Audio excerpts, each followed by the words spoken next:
I hate to even be talking about this right now, but I think it's important to just be honest. Staying in this huge condo in Montego Bay has really highlighted just how lonely I actually am. And last night, it got to the point of me being in tears about it. I'm in this huge condo and I'm legit just walking around. I'm like, dag, like I wish I had someone that I could share this with. I hate to even admit this, but when it comes to my love life, that is the area of my life that I question God the most. This is an So if you look at it, she's actually one of the women that's admitting that female loneliness is a real thing. I'm not saying some men ain't lonely, but it's more female uh, loneliness than men, because there's more women in the world, and a lot of women are leaving their husbands because they have a skewed expectation of what a man is. So they're leaving thinking they can get something better, and they cannot, because better ain't always. When you say better, it'd be something different. You know what I'm saying? And they didn't know that different would be a lot worse than what they had.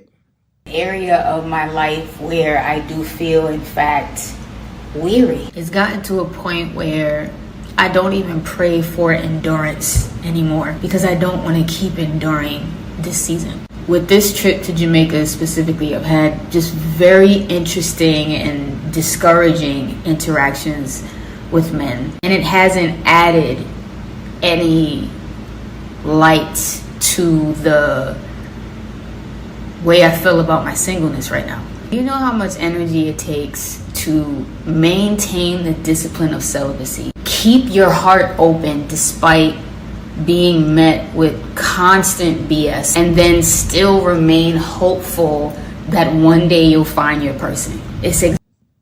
They lied to y'all. They told y'all can go celibate. See, what y'all don't realize, or you're learning now, that you can't go in reverse in life. You can't go backwards. I'm not saying you should be out here sleeping around, but what I'm saying is trying to hold men at that, you know what I'm saying, at that standard, or at that level, you know what I'm saying, hold men to that certain standard of I'm celibate at 35, and they're not going for this. You have slept around, you did everything you wanted to do. Now the man that probably really like you, he gotta do the most just to get the least amount of energy or least amount of love out of you, because you're giving it away to everybody else, or all the other guys that you mess with. So now he gotta work hard for less. Exhausting. I hate that I'm feeling this right now, but I think it also goes against my own self to be dishonest about where I am. So I was talking to a friend of mine. She said something to me that I haven't stopped thinking about. She said, my family's getting older and smaller. My grandmother is the matriarch and she's going to die one day.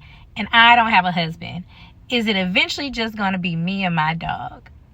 And I said to her, possibly. And there was some...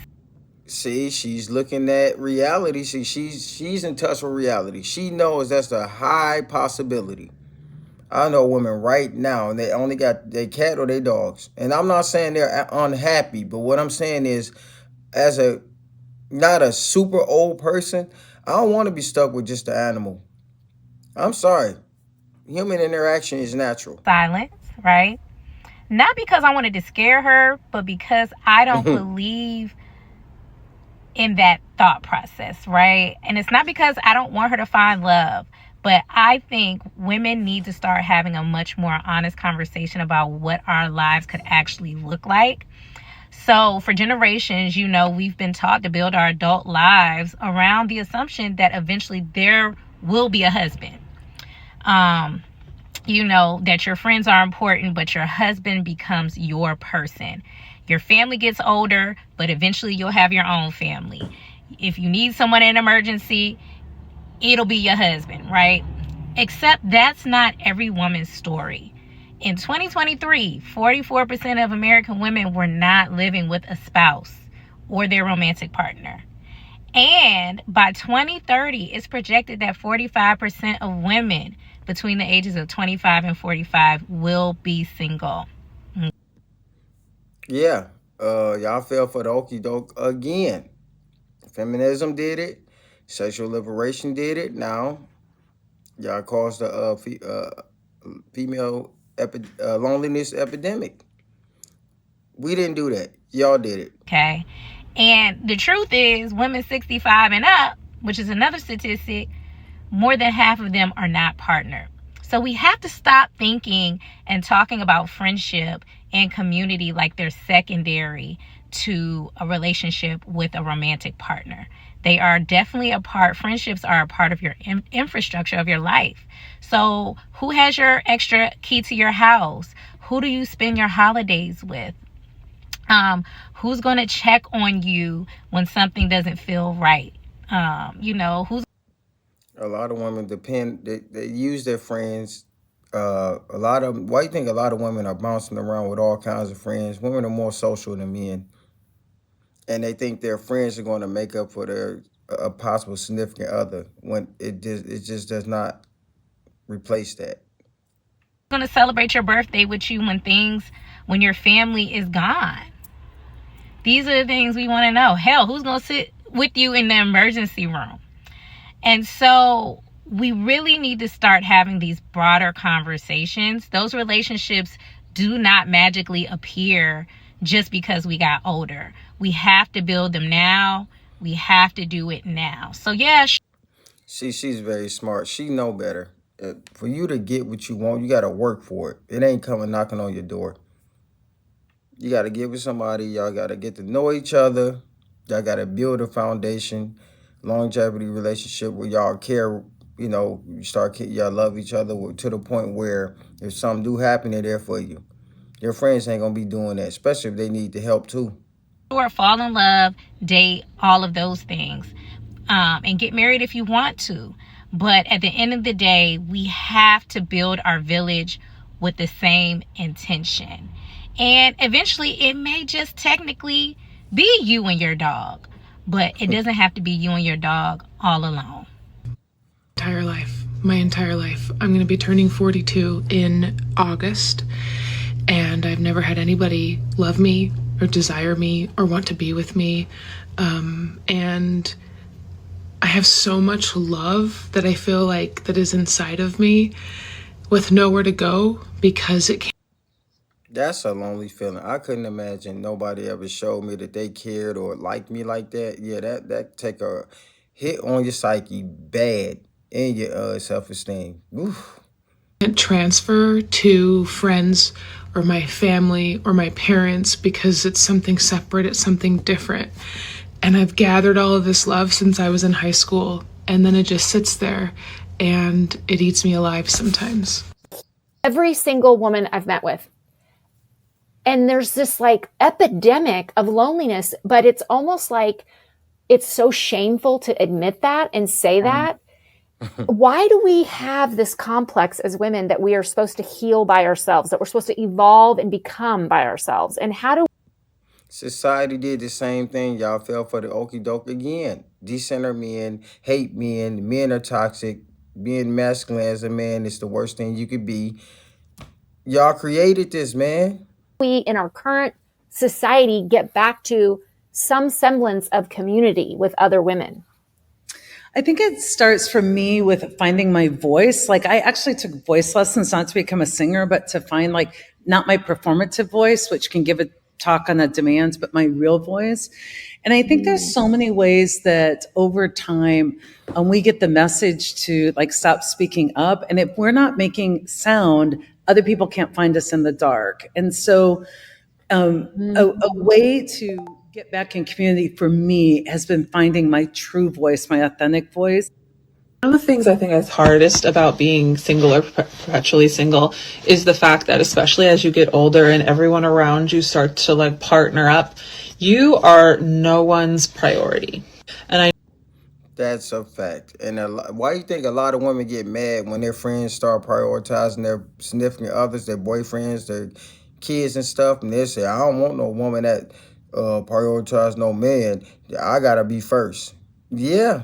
know that I'm going to get the couple people jumping in on this conversation being like, even if you're in a partnership, It doesn't mean that you're the priority. I just need you to sit down for a second. Keep those thoughts to yourself, because I'm not saying that they're not valid, but this conversation right here is about how painful it can be to be always considered last, to be considered last among well-meaning friends and family who just have other priorities in order. They have their children, their spouses, and you just by default sort of drift to the bottom of that list.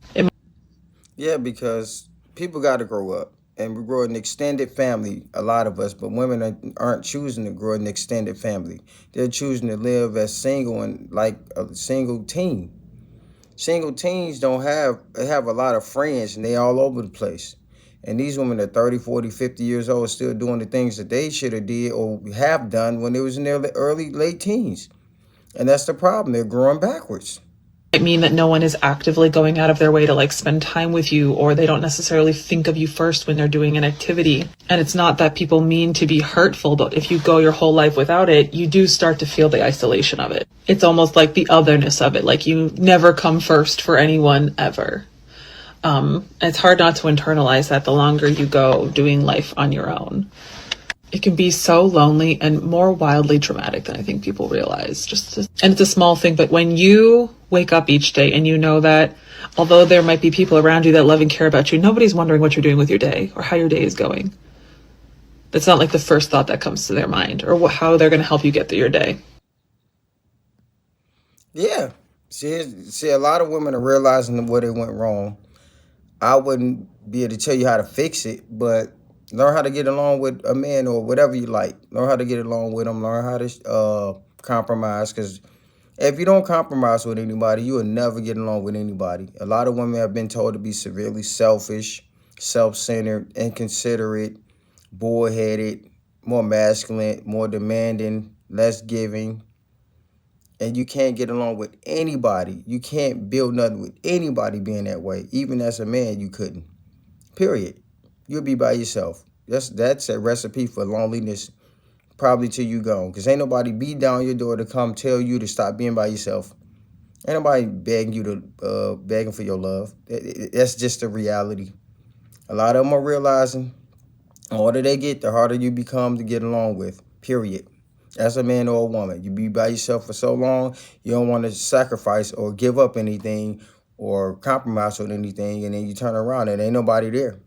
Especially when you really need them, when you're in your 60, 50, 60s, and 70s.